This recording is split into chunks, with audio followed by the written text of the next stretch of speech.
Greetings and welcome to another episode of Friendly Debates here at Words About Games. So, monthly, not fortnightly, the monthly show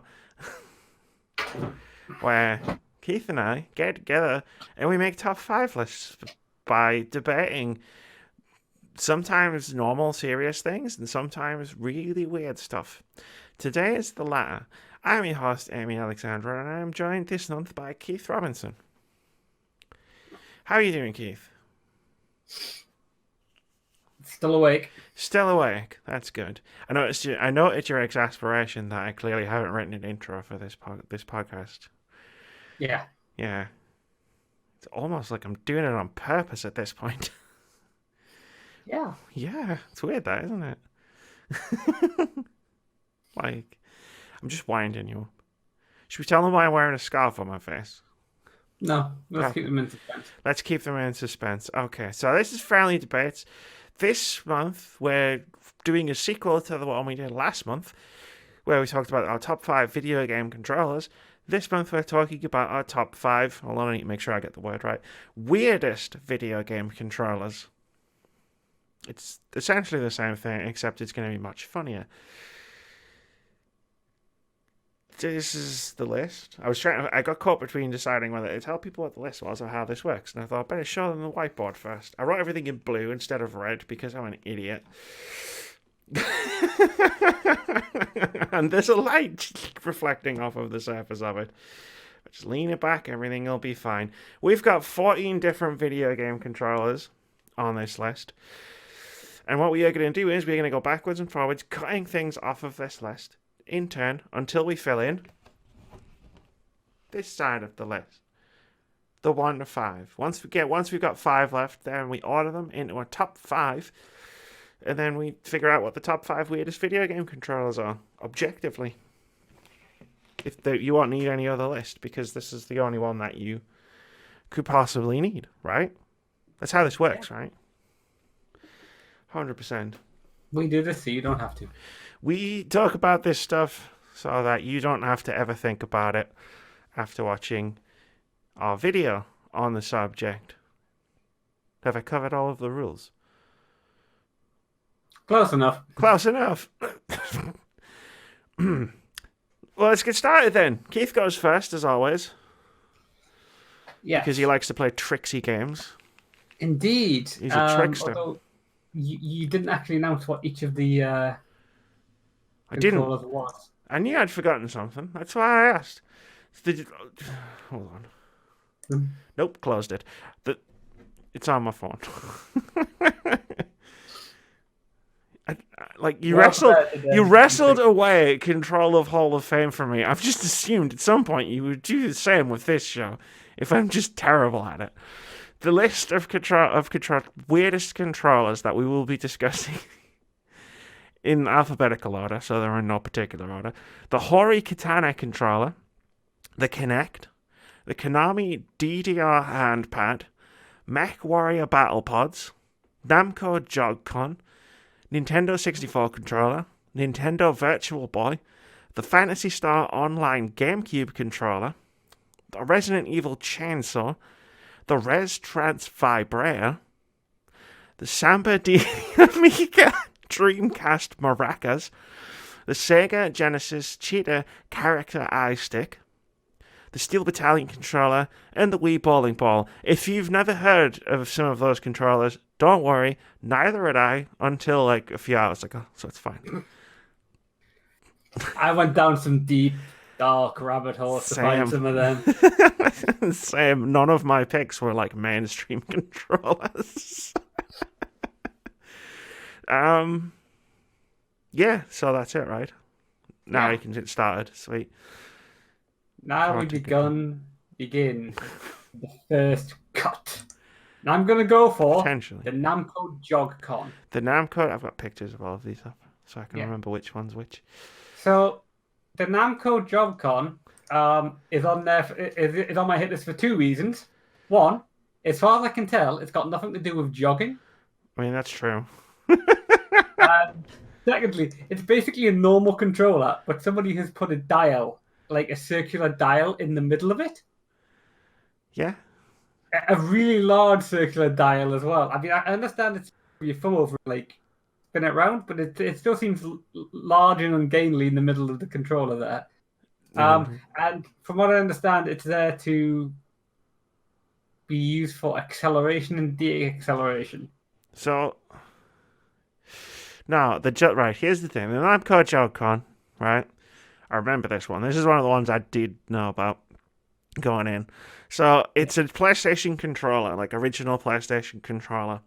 Now, if you imagine that, and it's a bit more, it's got more curves on it, but then in the middle, like in the middle, in this part of the controller, instead of analog sticks, because there were no analog sticks back then, it's one giant wheel with a little groove to put your thumb in. And when I say giant, I mean the wheel's probably about this big. Yeah. And it was used. Someone came up with it.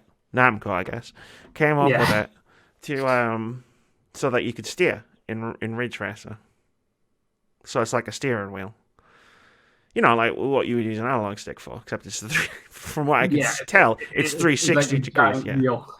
it's a giant wheel. Um, it's weird. it's not, but compared to what's on this list, it's pretty tame. Normal. It's pretty Yeah. normal. So I'm fine with it being cut. I just Yeah. thought it was cool and really strange. It was really innovative, but then analog sticks happened, like really like quite class after that, and it was like, well, this makes more sense than a giant. But could you imagine, right?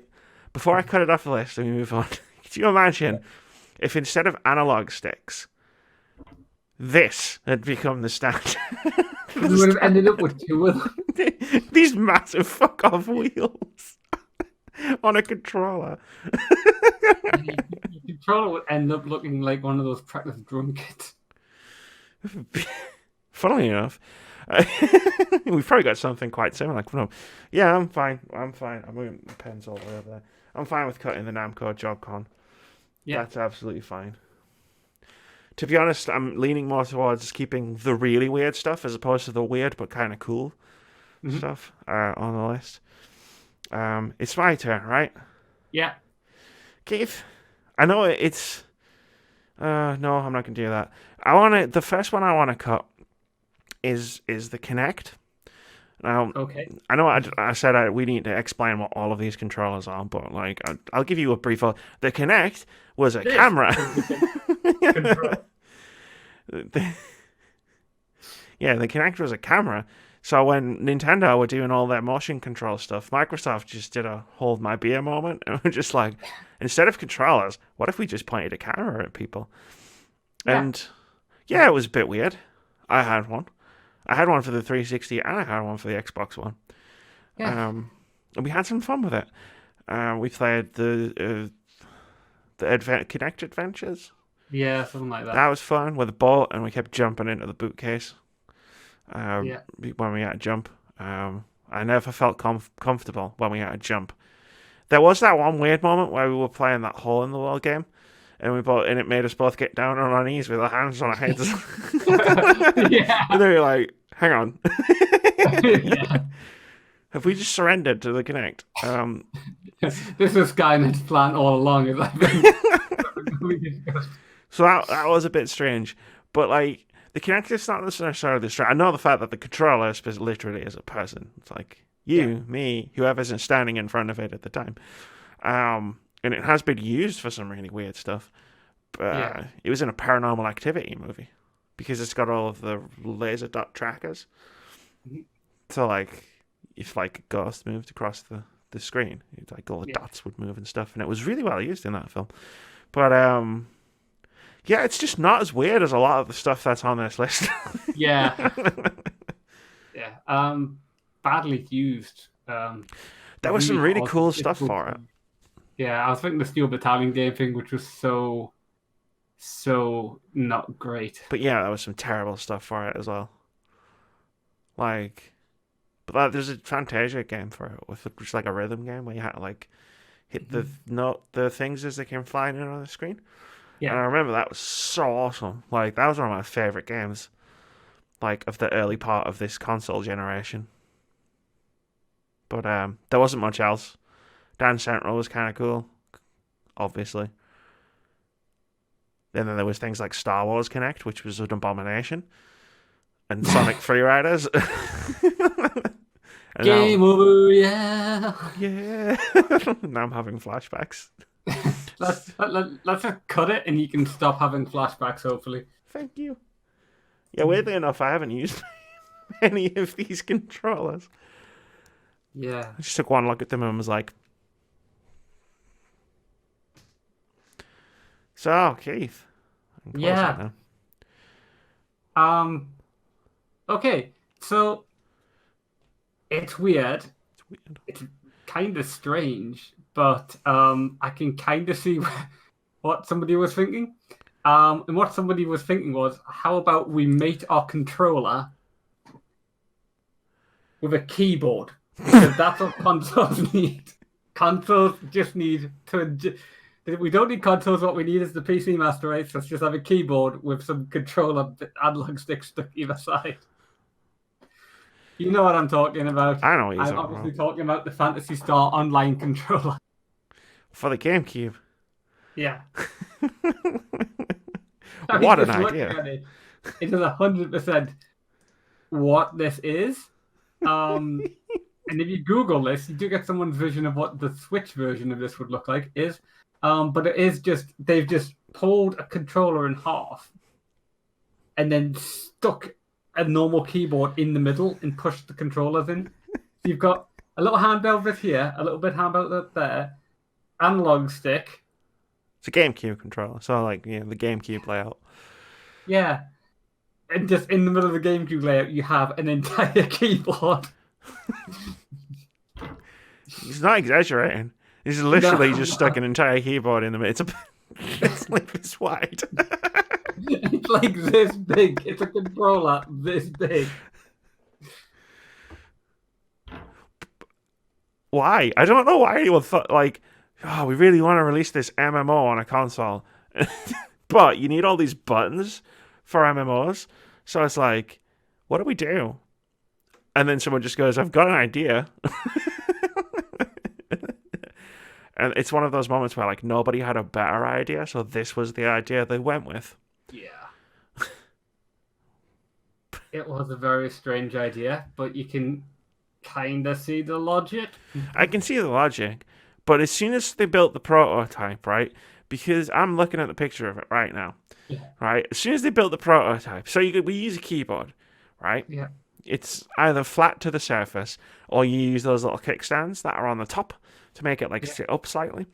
But, like, this thing, because it's got controller handles on either side. Like, when you put the controller down, like, it's straight. It's because it's, like, designed ergonomically, so that, like, it's got a thing at the back.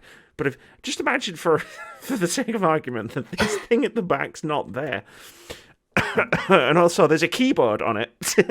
And when you put it down, you're trying to do things on the keyboard.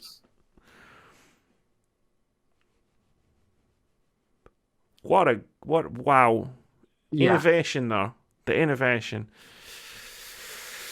It's $506 it's selling for on Amazon.com, which is interesting.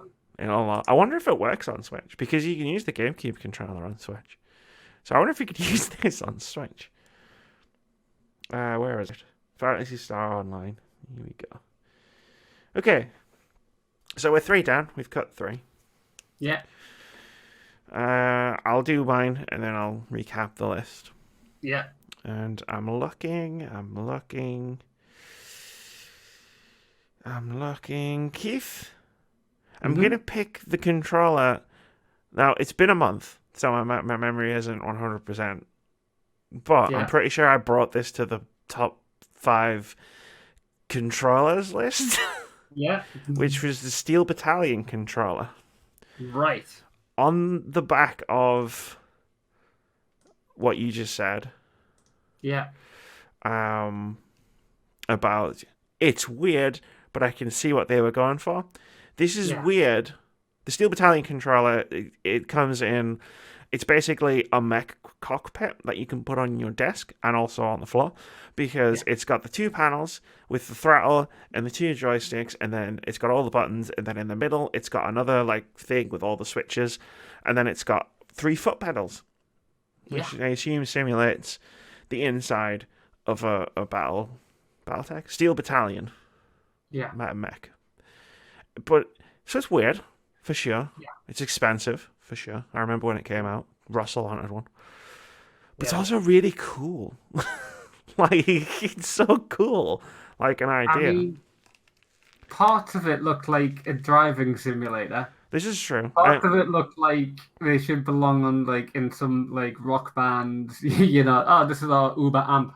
That's true. The other parts of it look like they belong in a fighter. You know, like a jet fighter sim. Yeah, I mean, it is. It's a massive amount of money to play one game in a very odd fashion. But yeah, I get it. I get why it was built. It's like it is the dream controller for someone who's really into that series. Yeah, like if you want to have the full-on Steel Battalion experience, this is how you have it. And I'd rather cut this than the other mech-up one we've got on, because that's even crazier. Yeah, that is crazier. Yeah. I mean, we'll get there. There's the other ones on the list, but yeah, that one's just still crazy. But yeah, it's like I actually legitimately think this is one of the best controllers ever made. It does look really cool, and I have 100% like sure it works really well with the game. The one game it was made The one game. I mean, there's a lot of controllers like that. Yeah, on this list. But yeah, I feel like I'd want to just cut it off. Like, the fact that I think it's awesome doesn't negate the fact that it is also weird. And it was a good pick, and I did have it on my list before I pruned it down. But are we cutting it? Yeah. Okay, where is it? Steel Battalion controller. Okay. Quick recap of the list for anybody who's watching and or listening to this video. Hope you can hear me well enough. The bar keeps moving in the normal places, so I assume you can. So here's the list. We have the Hori Katana controller, the Konami DDR handpad, the Mech Warrior Battle Pods, the Nintendo 64 controller, the Nintendo Virtual Boy, the Res Trance Vibrator, the Samba de Amiga Dreamcast maracas, the Sega Genesis Cheetah character eye sticks, and the Wii bowling ball. So how many is that? 10? 1, 2, 3, 4, 5, 6, 7, 8, 9. 9. Why doesn't that add up? Have I missed something off of the list? Because I'm sure there was 14. Yeah, so 1 second. 1, 2, 3, Hori 4, 5, Katana, 6, 7, 8, 9, Connect, 10, 11, Konami 12, DDR Pod, MechWarrior Battle Pod, Namco Joy-Con, Nintendo 64, Nintendo Virtual Boy, Phantasy Star Online, Resident Evil Chainsaw. The Resident Evil Chainsaw isn't on. How could you forget the Resident Evil Chainsaw? Well, I must have read it out at the beginning as well, because I was going off of my phone. So yes, and also the Resident Evil Chainsaw. In my defense, how many episodes have we done on this? It's the first time I've ever done that. I mean, none of these. So anyway, Keith, you get to take your pick. Do you need me to read them out again? I mean, in what list I have got, and I'm trying to think. I'm trying to cut the least weirdest ones off this list as well. I think we've gone over the hump. Yeah. I mean, I'm looking at ones which are like they obviously this serves no purpose whatsoever, and then I'm turning around and I'm looking at ones which defeat the own purpose of their existence. So Controller's I'm having going to go an with one of my existential own. crisis. Yeah, I'm going to go with one of my own because it works. It's weird. It works. It doesn't defeat the purpose of its own existence. So I'm going to ask Amy a couple of questions. Uh-oh. How much does your controller weigh? Which one? Like, yeah. Because I think this one's lighter than this one. Oh, But this one has Okay. batteries in it, so. Yeah. How long do they normally last as well? Oh, God. Well, considering I always forget to turn my PlayStation off, anywhere from, like, I don't know, like 8 hours to, like, 20 minutes. So not like 30 years. No. I don't think I And could they, squeeze they, 30. they weigh considerably less than a ton. I mean, yes, they were considerably less than a ton. Like, this is the problem with gaming peripherals. The bigger they are, the heavier they are, the longer they'll work. So this is my pitch to make all controllers like the Battletech gaming pods, because they've been around at least 30 years. They have, it's true. Yeah, and they do weigh. To describe the look of one of these battle pods is to basically like, oh, do you remember that escape pod the bounty hunter gets to in Serenity? Now imagine the inside of that is a gaming screen in chair. Because they're literally built to look like something that shoots out the side of a starship. I have broken Amy. So basically, what you go do is you get inside, and you're getting inside a mech, essentially. What you've got in front of you is like a PC, and you play Battletech games. But not always, because they did do a racing game once where you go. There was something like Dune Tunnel Racer or something, and it was you were basically going around mining shafts in Mars on a hovercraft. Oh, that's pretty cool. Which was cool. But apparently the only game that only non-Battletech game that like or non-mech game that these were used for. They've been around for about 30 years. Probably had many refits. They didn't really take off on arcades because they had like 4 to 8 of these things, and then 12 of these things linked together to have fights. It's a multiplayer thing, right? Yeah, it's a multiplayer. So they didn't really take off really. But they do end up on conventions quite a lot, and they still keep going. This is one of the things when we did the controller things, I mentioned to Amy because I was surprised. It wasn't until I did research for this that I realized how old these things were. But they, like 48 of these things turn up to American gaming conventions. Like, and it's just like, wait, what? In 2018, yeah. Sorry. They turned up to like, I'm trying to remember the name of the convention. MechaCon, DragonCon, Comicapalooza, Onicon. And it's like, they just turned up to all of these conventions with these giant machines. Still working. Hell yeah. Still kicking. I don't think they've had a game made for them since, like, at the latest, the early 2000s, probably the 90s. But they're still around and they still work. And I just find it really weird and kind of cool that these things are still around. Yeah. That's so cool. But they are very strange. They are incredibly strange. So I've seen them lined. I've seen pictures of these things lined up, and you've just got like a load of what look like escape pods lined up in a side room of a convention center, and it's just like they've got stickers stuck on them to make them look like they actually come from starships. So that's pretty fair. Cool. I'm gonna agree to cut this off of the list purely because, like, as far as like weirdest controllers go, like because of their purpose for like being in conventions and arcades and stuff, it's like, yeah, that's fair enough. I remember when I was a kid and I went to an arcade in Spain when we were on holiday, like a family holiday, and they had an afterburner cabinet, and it was like you get in it, and then you're like it's afterburner, so you're flying around in a jet, but it's got like it moves like yeah. And that was like one of the coolest things I'd ever experienced as a kid. But I also had a very sheltered childhood, so.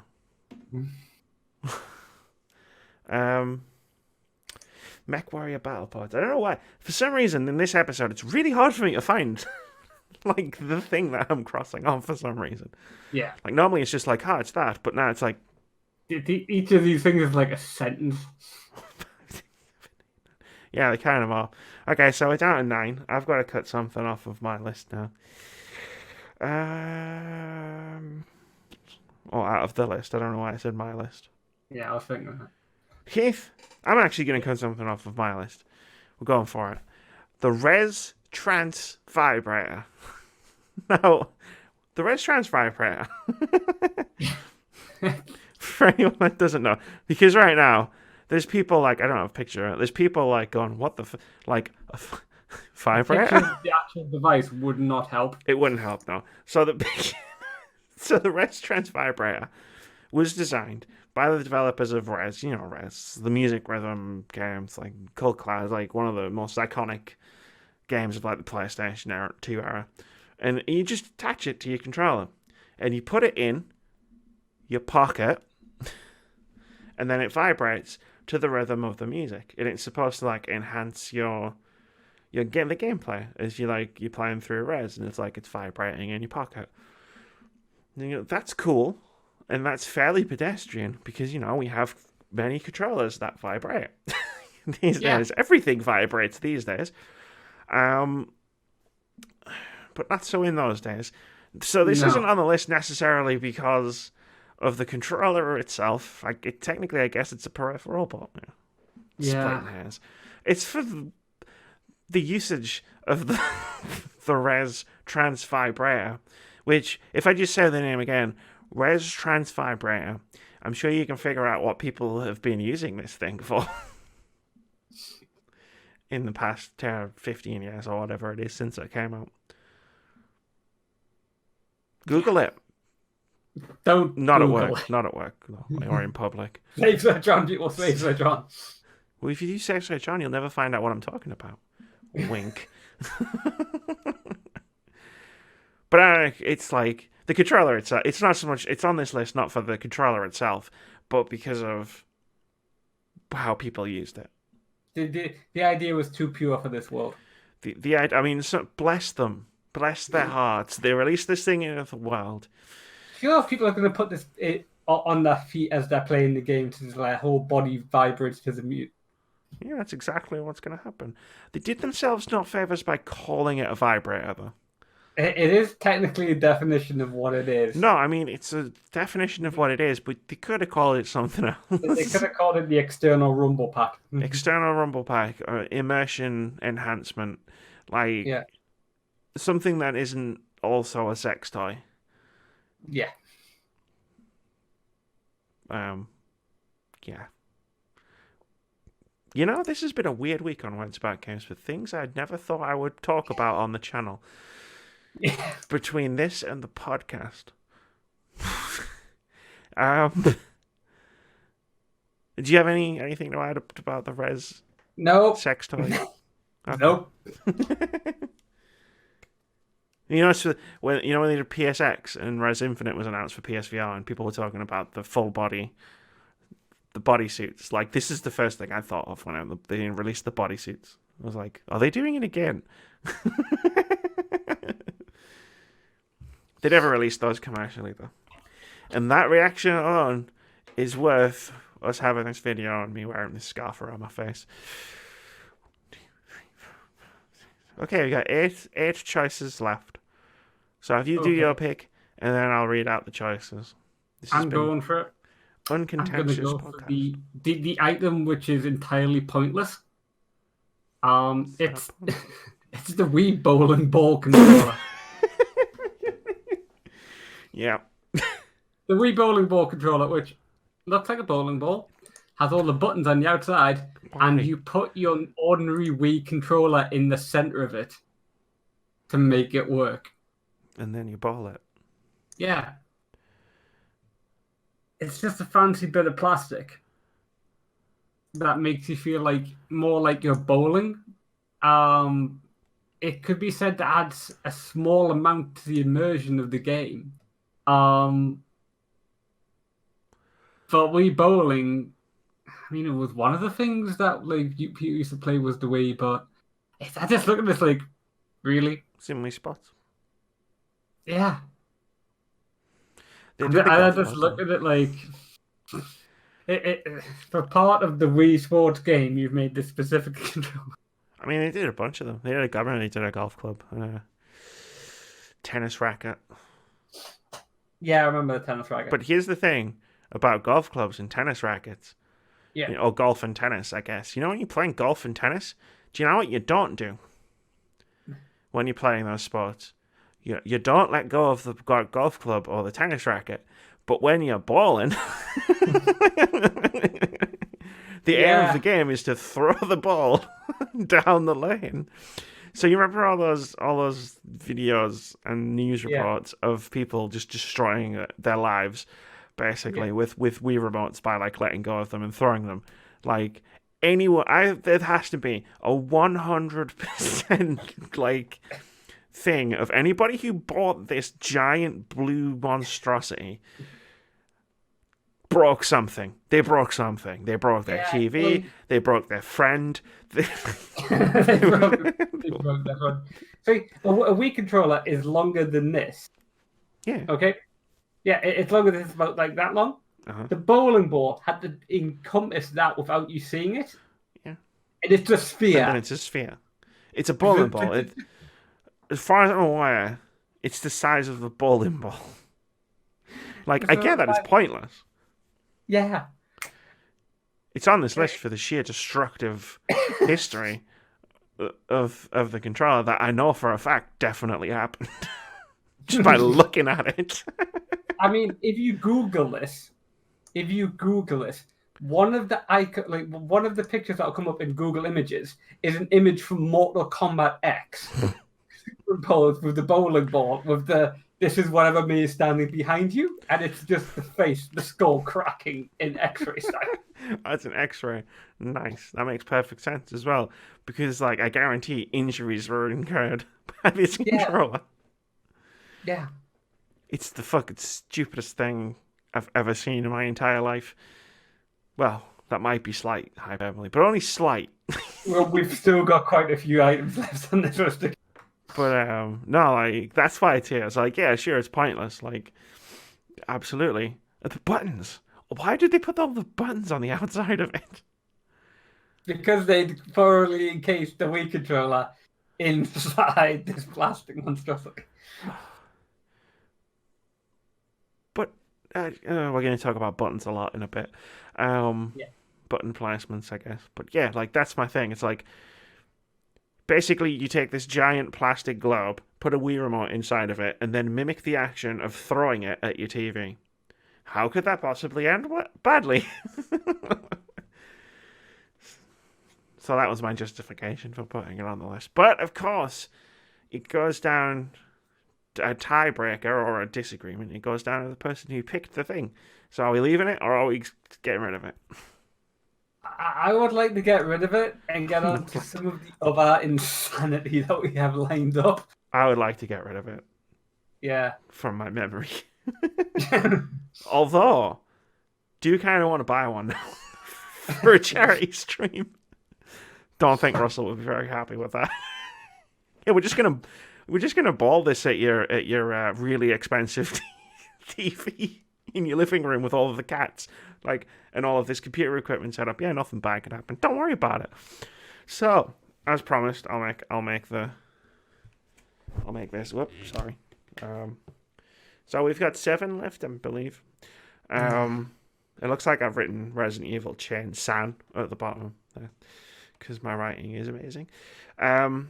What we have left: the Hori Katana controller, Konami DDR handpad, the Nintendo 64 controller, the Nintendo Virtual Boy, the Samba D Amiga Dreamcast Maracas, the Sega Genesis Cheetah Character Eye Stick, and the Resident Evil Chainsaw. No, I'm just going to count them. 1, 2, 3, 4, 5, 6. That's right this time. See, it's right this time. That's why it's always good to check in. It's my turn, isn't it? Yeah. Okay, I'm going to go with the one that I know the least about. And this is going to surprise you. that this is the controller that I know the least about. And it's the Nintendo Virtual Boy. The Nintendo Virtual Boy. Yeah, I didn't really look this up before I finished it. Tell me what it is. When you see it, you will know. I'm looking it up. You will know of this item. I was surprised it wasn't the Power Glove, for being honest. To Holy my knowledge, yeah. That reaction, ladies and gentlemen, that reaction. So the Nintendo Virtual Boy is really weird. It's like they merged the Game Boy with 3D and a handheld controller, which is not too bad for the era. But one thing I do remember is a lot of people complaining about their eyes. One would assume. Hold on, you can see that Um, creeping into it. I'm just so like just for reference because oh shit, man, I hate that feature on Windows where everything minimizes if you like move a thing. yeah, There's a picture of it. yeah, I'm put a picture of it up on the podcast. It yeah, looks like a lawn table with a controller. It looks like one of those, those disposable barbecues you can get. yeah. I mean, the first thing that could get to me is like it does kind of look like those little camera things you get when you're young and you turn a little thing and like the pixel changes. Yeah, yeah. But someone's put that on a tripod. A tripod too small for even children to really look into it properly. Okay, everything's back up. Minimize literally everything. Okay. Yeah. Yeah, you know what? So you wear the big thing on your face. Well, you can't really wear it on your face. It's got to really sit on the stand. So you put your face against it. That's even worse. Yeah. That's even Yeah. worse. Okay, I rescind my thing. I don't know what I was thinking the Virtual Boy was, but I wasn't that. So yeah, I don't want to cut it anymore. So unless you Okay. do want to cut it. I would choose a different item and we'll do a swapsies, I think, because I think there's actually something on this list that should have been cut before because it's probably useful for the game it was made for. Single game. And the Samba D Amigo Dreamcast Mac set. I mean, it's a dance pad with some maracas with plugged in Dreamcast. Yeah, pretty much. I mean, Yeah, sure. I mean, yeah. I've never played the game. I've never heard of it before. I assume that the peripheral was, useful I mean, and didn't cause memes about people losing their eyesight with this blood red attempt at. I mean, it was certainly useful for, Samba de Amigo on the Dreamcast. Yeah. Being that, they were quite useful on the maracas and stuff. This is why the Donkey Konga bongos went on this list. Because I found the maracas and I thought that's even better. Because they're maracas. And the fact that it comes with a pad. So, like, your Dreamcast has got 4 controller ports, and this game requires 3 of them.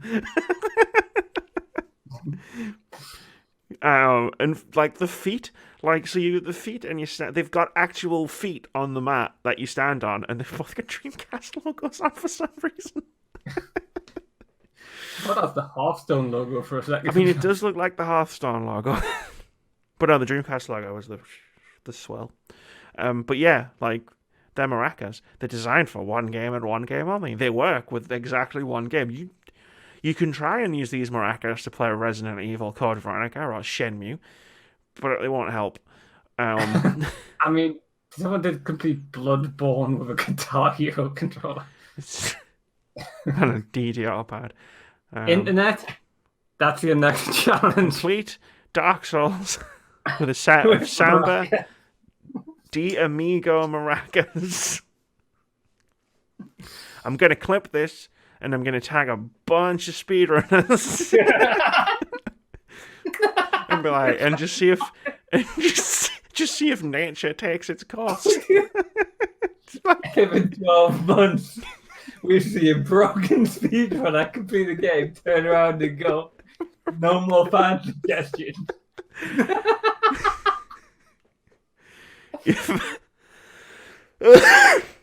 Shit.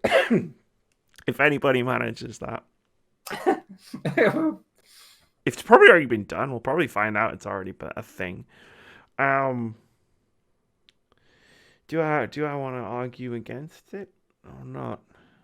Yeah, I kind of do, because I'm looking at this last time. 1, 2, 3, 4, 5, 6, 7. Yeah, there's a couple of things I would rather cut off of this list. Okay. So you did that to stop me from cutting the Virtual Boy, which I 100% respect. Yeah. but I want to take a swing at one of my own controllers, again, and this is. Especially considering we've just thrown down a challenge to every speedrunner on the planet to complete fucking Dark Souls by using these controllers. I can't really cut them from the top 5. The Hori Katana controller. Right. I picked that because it serves a similar function to the Resident Evil controller, which we'll talk about in a minute, but isn't as insane. It's the best way to describe it. They're both insane. So... To describe its looks, it's basically like someone took a Wii remote and then shoved a sword blade on the end. It is a katana. And like if you buy it like new, it does come with a stand. So you can display it like as a katana. It was designed for one game, Onimusha 3. It can work with other games. Like I'm guessing like Real Steel or Red Steel or whatever the fuck that sword fighting game was called. And probably other ones. You can also detach the handle from the blade and just use it as the remote. So it is, I was going to say sensible. That's not really true. It's still a katana that you wear around while you're playing a video game. But it's more sensible than, shall we say, another controller that we will be talking about shortly. Yeah, it's a motion controller with a sword on the end of it. Not a real sword, thank God. Otherwise, this would be number 1. It's like... This is an actual sword. What? Everyone that would be an actual gun. It's a light gun. Emphasis on the gun. When you said light gun, we thought you just meant a light gun. Not a gun that shoots light. No, we thought you meant a Glock, but just modified so it was a bit lighter. So yeah, I want to cut the... That's an eagle. Like, shout out to Hori, though, because, like, that name's... They're still around today. Like, that name, like, is synonymous with, like solid quality third-party controllers. Like, they do the officially licensed D-pad controllers for, like, Joy-Cons and Switch. Like, but they also made a katana that was a Wii remote for Onimusha. Even just saying it out loud is pretty funny. But yeah, I'm cool. I want to cut that instead, if you're happy with that. Yeah, okay. Ooh, we played a little bit of ping pong with our choices there. Yeah. I mean, it started because I was foolish and hadn't done the correct amount of research. And ended with us sending a challenge to the speedrunning community. Yeah. It's your turn. Oh, right. 1, 2, 3, 4, 5. Yeah, we need to cut one more thing off the list. Oh, Lord. Okay, I'll try not to choose one of the things that we just mentioned. I'm going to take a drink, so you talk. My camera's going to go off for like 30 seconds. I'm just looking at all the things. It's like, I still feel that the Samba de Amigo Dreamcast maracas, whilst insane sounding, is still somewhat practical. Somewhat practical. But how about we go with the awkward one, so we're not going back on ourselves. And the awkward one is the one we found, like, you found difficult to research, which is, let me get my vocal recorder on this, the Sega Genesis Cheetah character eye sticks, or character eye sticks, which were basically a long line of different joysticks, each of them with a different pop culture icon as the controller. Yep. So if you imagine a joystick, you know, you've got it in your hand, you pull the trigger, you're firing, you know, you've got trigger on top, you've got triggers underneath, except that what you're pushing around is Bart Simpson. So you've got your thumb on the spiky head, and your 2 forefingers on his eyes and his nose. Or maybe it's Batman, and you've got the pointy ears on your thumb instead. Or maybe it's Alien, or Terminator. Terminator's the one. Or the Predator. The Terminator one was the one that got me, because it's like, it's a head. Yeah, it looks like it looks like it's like the head of a bus. All of these have got a similar sort of design to it, which has got this big character, and then they've got two big buttons on the bottom. And I'm not entirely sure because I've never owned or seen one of these things in the flesh. If you did just had the buttons on the bottom and you didn't actually have, like with your hand just moved stuff, and then these buttons work. Which point you're doing this, and it's not very practical. Either that, or you pop the top of like Bart's head, or you squeeze over his eyes, and something happens.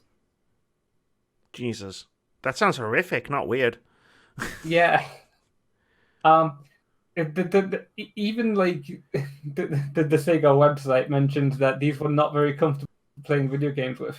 Yeah, no kidding. Most users opted for standard gamepads or official sticks instead. And not very popular, I'm guessing. Yeah, versions for Nintendo Entertainment Systems apparently existed, but they seem more likely to be the things that you'd get bought for Christmas as like a joke, and then not actually use. You'd use a proper joystick instead. Yeah, like I can see why someone thought it was a good idea. Like, Yeah, because it's like you stick someone's character and they're gonna want to buy that. Like, you know, Yeah. like special edition controllers. But you like I'm thinking over your right hand shoulder, like all of those Left. left hand shoulder. Sorry. Yeah, it's like these sort of things just end up sitting on people's shelves, sometimes still boxed. yeah, that's fine. This was very much a 90s thing. Oh, definitely. The company, I don't believe, survived out of the 90s. I haven't researched that very well, but these were only ever made for the Nintendo and Sega systems. That should tell you quite a bit about like the age range that these were used in. Indeed. Yeah. So Sega Gen. Good. Do you know why I'm glad that's been cut off the list? Because it's the longest one. And I'd have to write it out again if it made it to the top 5. So 1, 2, 3, 4, 5. I have nothing to add to your description of those. They're fucking mental. So I'm not going to bother picking out the whiteboard. We've got 5 left, which means we're into the top 5. The 5 that we have left: the Konami DDR handpad, the Nintendo 64 controller, the Nintendo Virtual Boy, the Samba Amigo Dreamcast maracas, and the Resident Evil chainsaw. Yeah. What we're going to do now is, sorry, you can speak in a minute. When I'm doing the rigmarole bit. This is the bit you always shout at me for at the beginning of the podcast. What we're going to do now is the rules slightly changed. We're going to build a top 5, starting at number 5. Either one of us can make a nomination to put something in whichever number that we're stuck at that particular moment. If the other person disagrees, they can't just say no like we have been doing in the past. They have to propose an alternative to go in at that number, and then we debate, and then we put something in the list. You can talk now. Till we get number 1. I kept cutting stuff there, and I was like, wait, no, I'm doing this the wrong way around. I'm not cutting the really weird stuff so we get the good stuff. I'm meant to be cutting the stuff with just some sort of use. The useful things, yeah, the good things. Like, you meant to be kind of like the fucking the things that could actually be used. We literally just cut a controller, which couldn't really be used as a controller.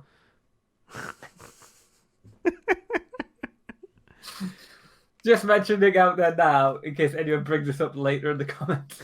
I have realized my mistake, but don't worry, I've still got one in there. Oh, this is still ready. This is still crazed. So, do you have a pick for what we could put in at number 5? I feel like number 5 is gonna have to be the Samba de Amigo Dreamcast Maraca Madness. Yeah, this is like Ash all over again, except I intended for this to happen. I'm not gonna try and get it any further. Yeah. I do, however, have to write it out at number 5. Yeah. Samba de Amigo Dreamcast Maracas. I think that's the longest title we've got on the list. Can I make a suggestion for number 4? That's the wrong pen. Yeah. The Konami Dance Dance Revolution handpad. No. No? And I'm gonna tell you why. I mean, you have to. Those are the rules. Yeah. So this is one I said came ready and ready for. Now, of all the controllers, only the iStick came close to was on the same level as this one. What is Dance Dance Revolution? Yeah, what I are the know. Dance Dance Where are games you about? going with this? I'm not answering that question because it's a leading question. It's in the title. Yeah, it's a game about dancing. Revolutions. It's a game about dancing. You strut your stuff, and the game sort of judges you on how you've done. Okay, this is the premise of the game. This is why at E3 we keep getting people dancing out on the stages or dancing in the aisles and stuff, because the entire game is about dancing, and it's not just about I make a character dance. No, you're supposed to be dancing. This game works really well in arcades, apparently. There's a wonderful scene in Wasabi which features it. And this controller marvelously or insanely decides to go, you know what's really good about Dance Dance controlling? It's not the dancing. Let's put it in someone's hand so they can just hit one of several colored buttons in the right direction. It's basically a quick time event controller. You turn the entire Dance Dance game into a quick time event. People use Dance Dance games to keep fit. Now they don't need to. Now they just need to hit the right colored arrow at the right time. It completely destroys the premise of the game that they made. I mean, some people do. Some people do the DDR game for fun, not just because they want to get fit or whatever. Because I had DDR Zenroll for Kinect, and I sure as shit wasn't using that to get fit. Exhibit A. I mean, yeah, okay, fair enough. The core premise, I've just seen a screenshot come up on the website I'm looking at for She-Ra, which I am currently watching, so I'm going to minimize that.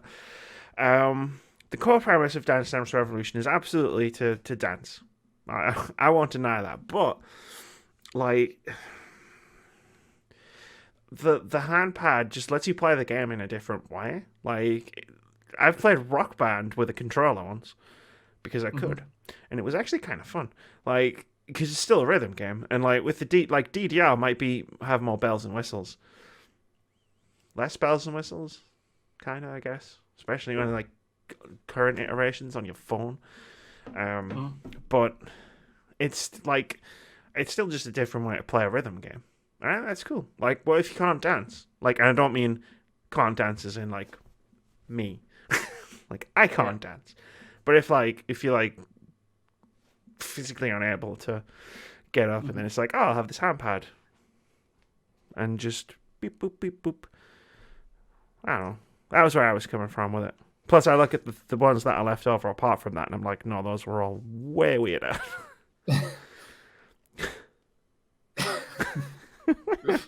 I mean, there are a couple on here which maybe might not be, but it is the idea on this that it is another item which when it was first brought, I was you're basically taking away the basic premise of your games. Especially these dancing games start off in arcades and stuff. But yeah, I can understand where they may not be as weird as or weird in their visual effect to say the Resident Evil Chainsaw. However, the Resident Evil Chainsaw is weird in way more ways than just the way it looks. Yeah. The thing is that the Resident Evil Chainsaw is it is still, I would argue, a controller which you could use to play the game the way it was meant to be played. The DDR does kind of just go. No. I don't know if you've played enough Resident Evil. If that's your statement. I played 1 in the remake of 2, so probably. I'm looking at it now. Yeah, we'll get into it at some point, very shortly. Oh shit! I'm supposed to. No, that I was offering. Wait, no, you have to offer a different one. Because I said to cut this, and you said no. So you were talking about the Resident Evil chainsaw. Right. Yeah. The Resident Evil chainsaw isn't a motion controller. Let me just get that off the way right off of the bat. I'm aware it's not a motion controller. I know you're aware. But I don't expect people to Google while they're listening to this. So the Resident Evil chainsaw, it was built for Resident Evil 4 on PlayStation 2. And it is exactly what it sounds like. It is a chainsaw-shaped controller. I'm looking at the picture of it right now. It's got the blood splatter. Orange or yellow. Yeah, I'm looking at the yellow one. It's got the Resident Evil 4 logo on it. It's got a handle here, so you've got your handles, and you've got your two analog sticks, which is kind of here. And there's a D-pad in the middle, and then the thing I'm looking at says it's a PlayStation 2 controller. But I'm looking at the buttons, and unless they either radically redesigned how the buttons look for the ergonomics of the controller, or that's a fucking GameCube controller. But that's neither here nor there. Because that's a fucking GameCube button layout to a T. So it could be a GameCube controller. Either way, not motion controlled. This is one of the most uncomfortable looking things I have ever seen in my entire life. Resident Evil 4, amongst many, many other things, has quick time events. Like, it's hard enough when I'm holding a regular controller and I already know where all of the buttons are from muscle memory to successfully hit a quick time event. That's why I generally tone them down. Thank you, accessibility options in modern video games. On that monstrosity that I'm looking at, where I don't know where the fuck any of the buttons are, because essentially it's like that way around. You're holding the controller like this. But like with the fucking handle and it, yeah, I wouldn't know what I was pushing. The weight of the chainsaw blade is gonna make that controller a bit top heavy. Yeah. It is magnificent in how awful it is. I mean, I'm looking at some of these, and I'm not sure if it comes in a case or if the case has been built for it. There's a stand that it's standing on, which it would need because you can't put it on a fucking desk because it's a chainsaw. Like, it's chainsaw shaped with handles so you can grip it. So you definitely couldn't lie it down on a desk. That chainsaw is really, really impractical. Like, if you think the one controller on this list, left on this list that we haven't talked about yet, is mental in how it is designed to fit the human hand while playing video games. Just look at this thing. Imagine playing Resident Evil with that. I don't remember playing anything with that, to be honest. If it was a Wii game and it had a motion controller in it, I mean, it would still be useless because you'd never have a fucking chainsaw in that game, but you get killed by chainsaws. There's enemies that have chainsaws. If it was a Gears 5 motion controller, yeah, maybe, alright, fair enough, but it's fucking... Like, I don't know, I can't sum it up any better that it's magnificent it's in how awful it is. Yeah, magnificent in its awfulness. It's the magnum opus of terrible controllers.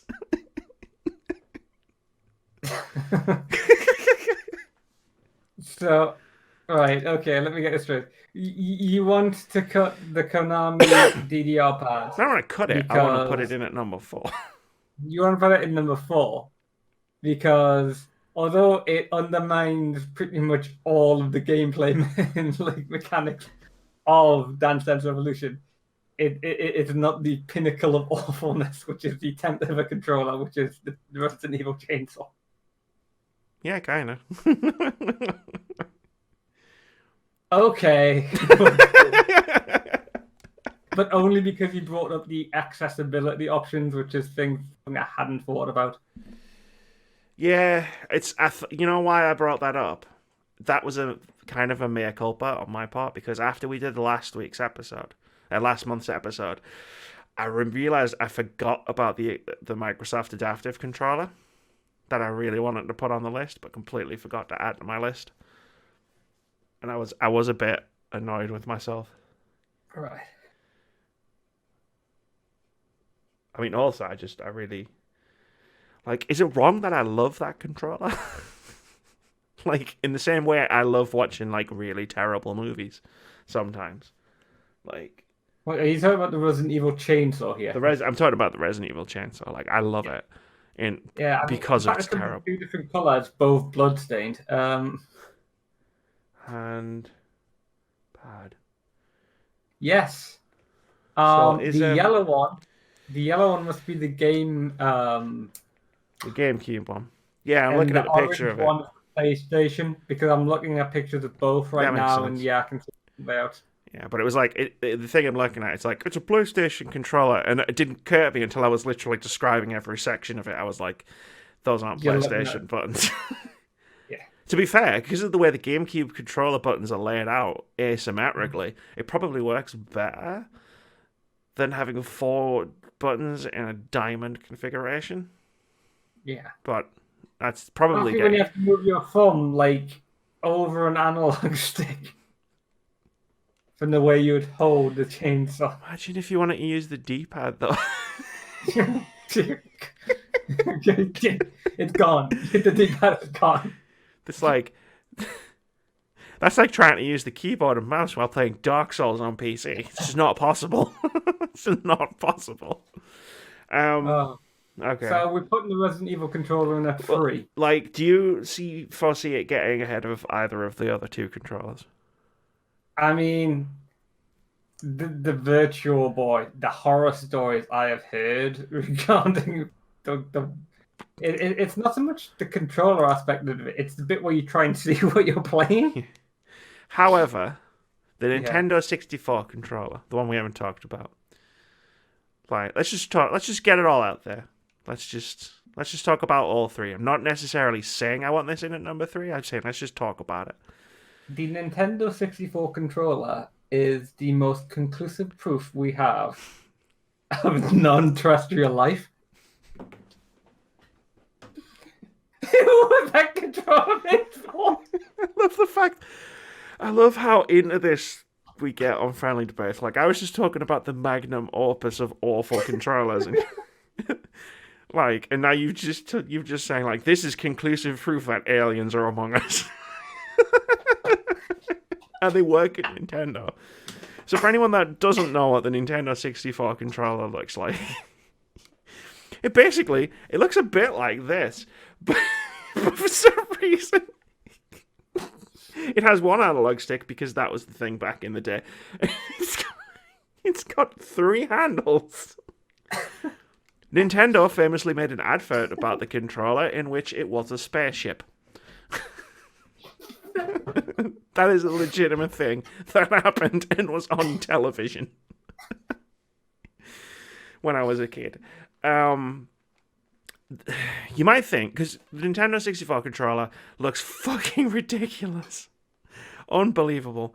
But you kind of have to hold it like the middle one and the right. Because for some reason, no, you don't hold it with the 2 side ones and the middle one's just there. You hold it with the middle one and the right one. Because the analog stick was in the middle and all the face buttons are on the right, and there was a D-pad on the left that very rarely got used in any N64 game, unless you were playing like platformers and stuff. Then you might think that doesn't sound that weird, like compared to all these other ones. And for me, the reason why I haven't mentioned it at all throughout this entire thing was because unlike every single thing on here except the Kinect, the Nintendo 64 controller was a mainstream controller. It was first party. This isn't a weird thing. Some fucking company somewhere in the world decided they were going to make after they had all of the crack cocaine in town. This was Nintendo going, our flagship console. And this is what the controller's going to look like. And a bunch of people were in that room when they took the sheet off of the table. And the controller was sitting there. And everybody in that room went, yeah, that looks pretty good. Yeah, that's fine. Yeah, we shipped that. It's the opposite of ergonomics. Yeah. Yeah, This literally. is the strangest thing. It's the opposite of ergonomics, and it's like it looks almost like they got an octopus and said, "Let's see if we could get other animals to use this." And this is got I need to take a like drink. one tentacle on each of the prongs that come out. One tentacle again in the middle on the analog stick because the analog stick was just behind the middle prong, so you had to hold it there. So we've got, and then like some more could come round and hit the buttons because there were buttons. No buns. Yeah, and I'm just like, then there's the like far out on the left is the D-pad. It's like, Yeah, the D-pad is where you would only- expect it, but yeah, well, not when not when the analog stick's in the middle of the controller behind another prong. I mean, there's been so many theories as to why this has happened. And one of them is best summed up by the Dilbert episode where they get two names for an item. In one of them, they put all the marketing stuff behind, and they've called it something. I believe it's Acorn in the series. And then the other one is a name that's horrible sounding. They give it to the CEO, and the CEOs. Before I make this like question, it's like before I answer this like thing about what we'll call the item, he goes on to think about how his childhood nickname that he hated was called Acorn, so they have to scrap that and come up with something else instantly. This looks like the product. It's like, we've got this, and it's a really wonderful controller that they used on the next console, or we've got this. probably not And the the next CEO console. just looked at it. The CEO just looked at it. That looks really interesting. That looks really cool. It looks like a spaceship. We'll go with that one. And then all the engineers are like, People are going to be talking about this for decades. And they were right. I mean, there are so many people who wonder what on earth was going on at Nintendo that they produced this controller. Because it looks so different and so unique compared to all of the controllers, which is probably fairly where they were coming from. It's just that third prong in the middle, which has always confused people. Yeah, I mean, you because think it makes about... holding the controller so difficult. Yeah, like holding the controller was a nightmare, especially when they added the Rumble pack. They put all they were like, oh, we need to have a Rumble pack.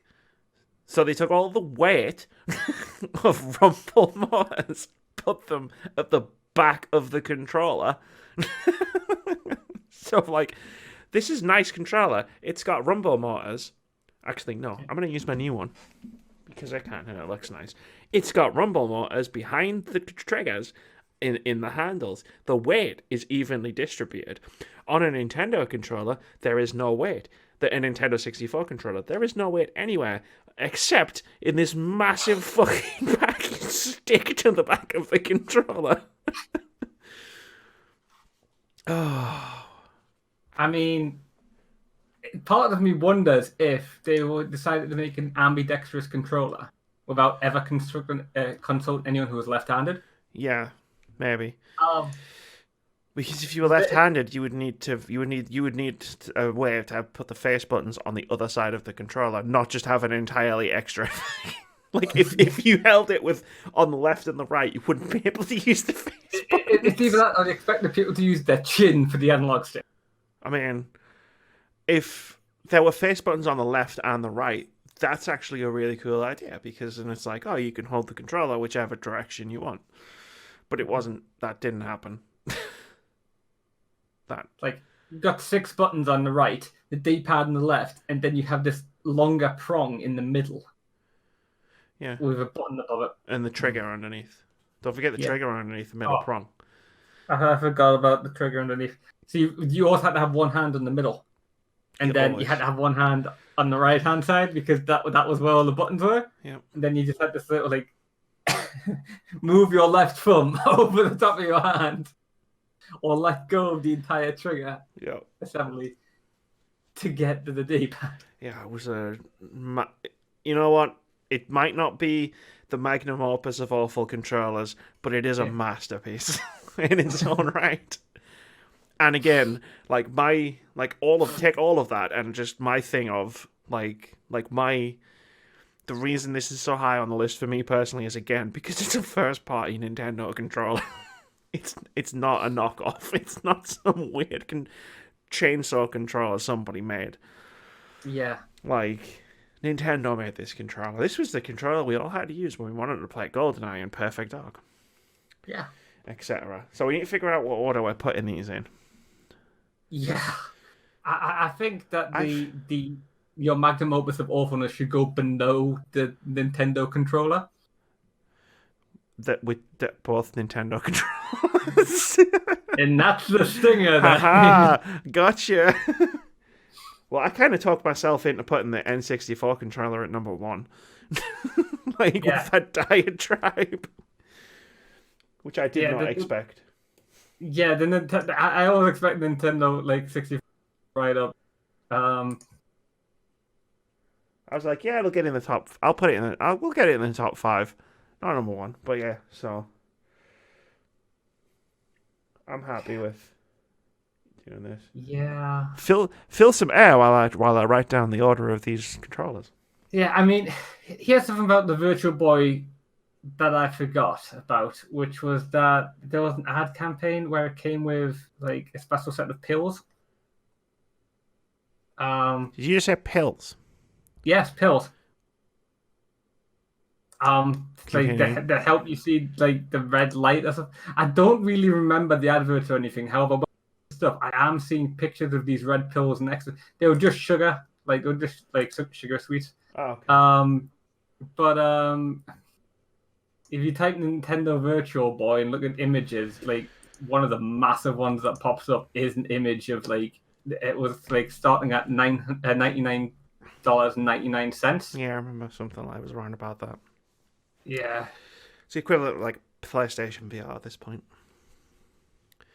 Yeah, the price of it apparently dropped really quickly after launch. No one bought it.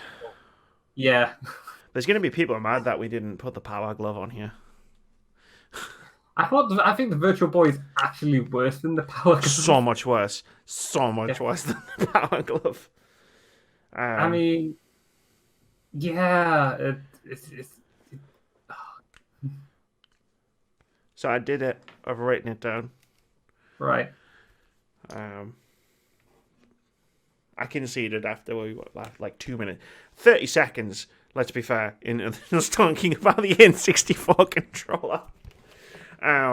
Here's the final list. It is, of course, completely. But God damn it! What's going on with my lights? Like everything's reflecting. Like something's gone horribly wrong. Here is the top 5. You're happy with that, right, Keith?